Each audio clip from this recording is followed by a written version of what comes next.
In this age that we live in, an age of deception, an age where what appears to be true might possibly be false.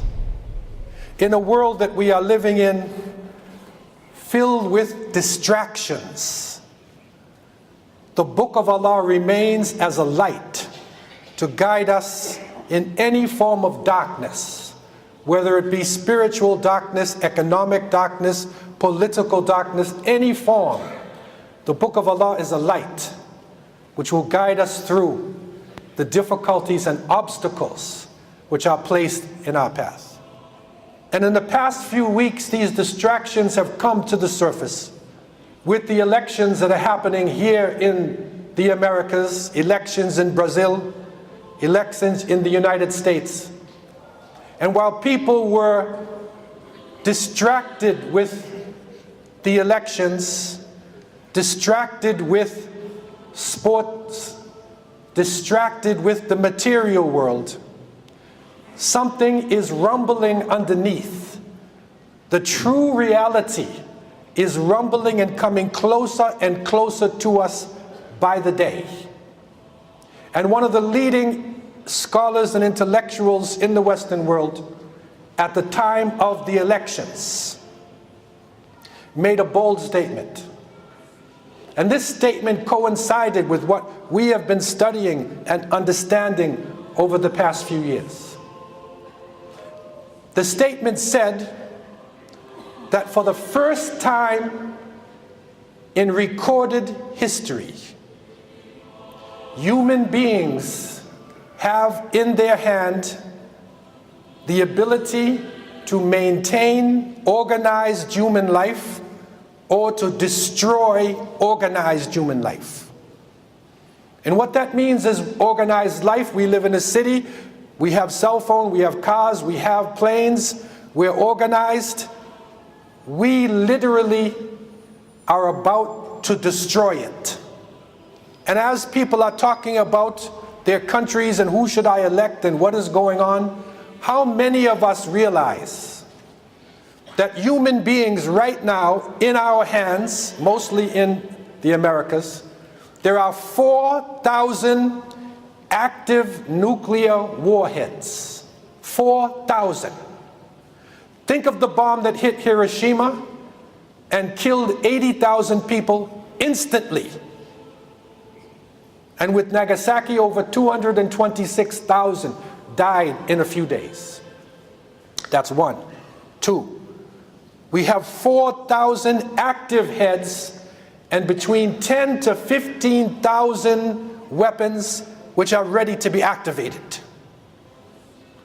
One mistake where it heads off from one side and hits the other and it starts to go will destroy organized life. Our infrastructure will be gone. Our airports, our cell phones, our electric grids can be destroyed in a nuclear holocaust. And this lies in our hands. Number two, global warming.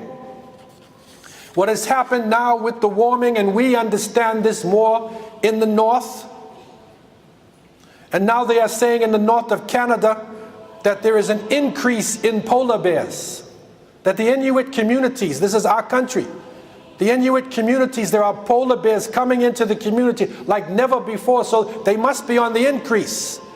But the scientists said, no, they're not on the increase. The ice, which is in the north where they used to live, is melted. So they're forced to come down to us. So literally with this destruction of the atmosphere and the warming of the seas, the water is rising. We are losing about 4.9 trillion tons of ice every year. It's pouring into the oceans. And it's having an impact and will impact our coastal cities. Not only with this rise, but flooding, storms as we see the hurricanes around the world, earthquakes, and fires, terrible fire. which is striking not only other parts of the world, but right here in North America. And just last week, and the fires are still burning in California, the worst fire in the history of California is burning and just now being put out, still burning on the side. This fire was so terrible that in one town, 10,000 homes were destroyed. People had to just get up and run, a wall of fire coming at them. And you know what the name of the town was? Paradise. And we don't take joy in the suffering of people, but paradise turned into hell. Who did it? Who's responsible? 90% of fires in California are human-made.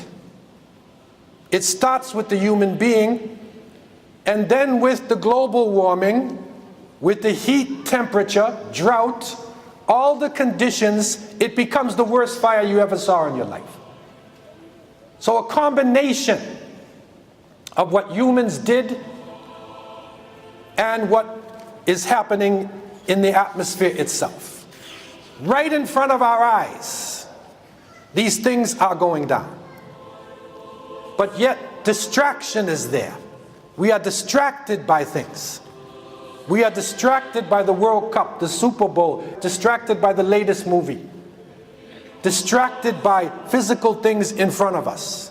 And Allah subhanahu wa ta'ala told us in Surah Al-Anbiya, Allah told us, اقترب للناس حسابهم وهم في غفلة معرضون ما يأتيهم من ذكر من ربهم محدث إلا استمعوه وهم يلعبون.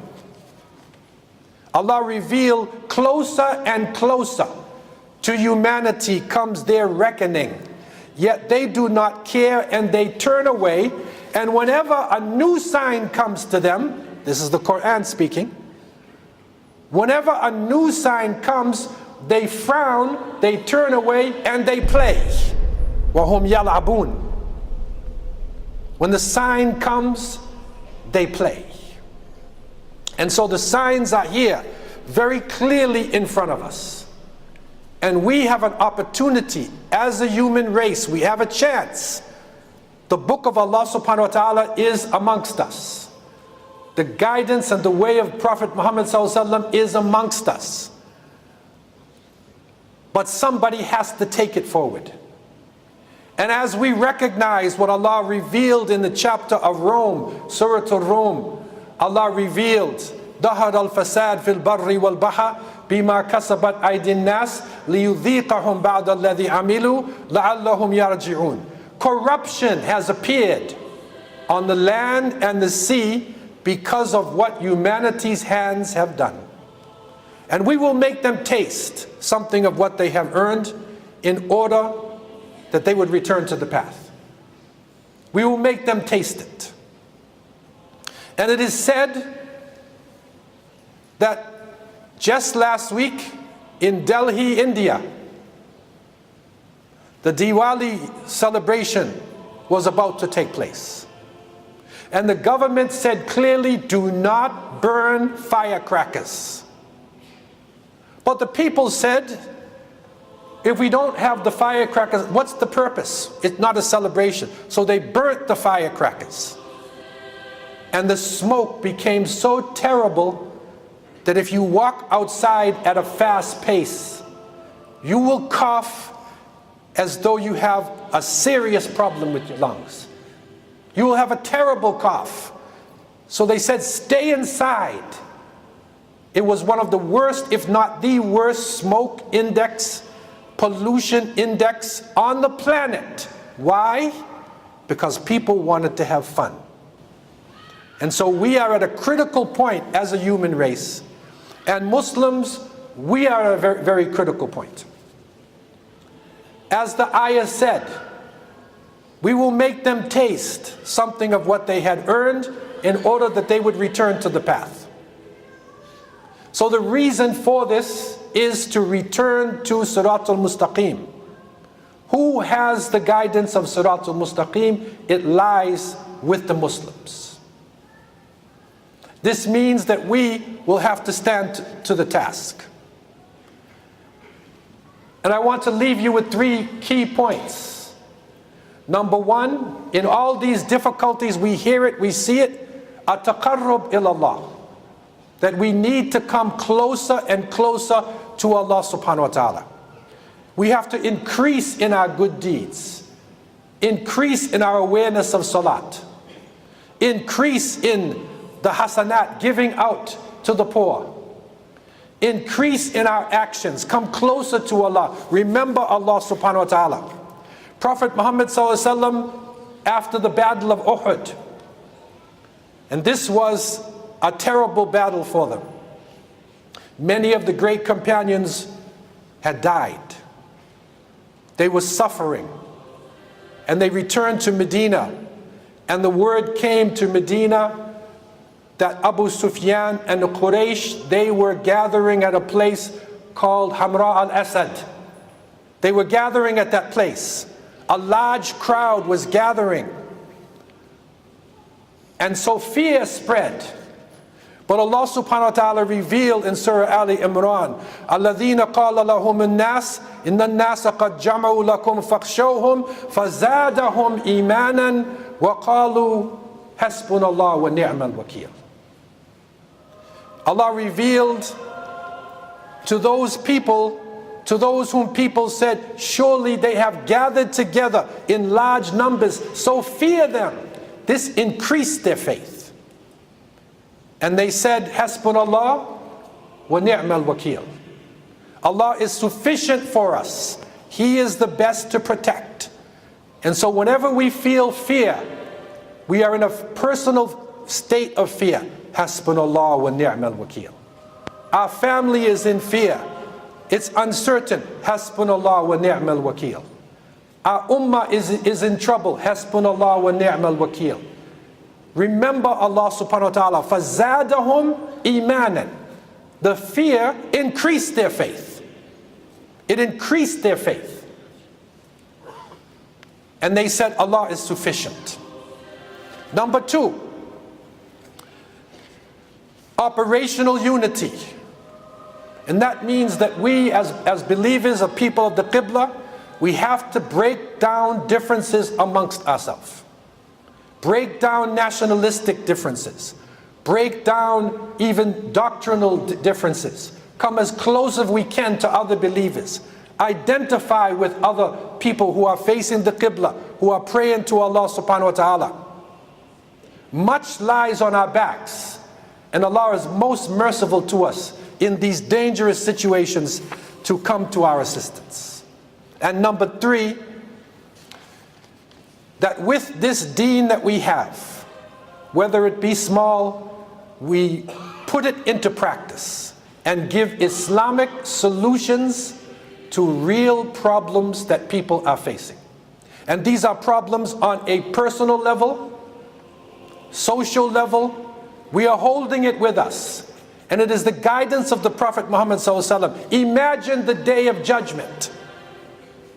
And the Prophet, peace be upon him, said, imagine one of you on the day of judgment, if one of you finds himself, and Qiyamah has started, and he has a seedling in his hand, a plant.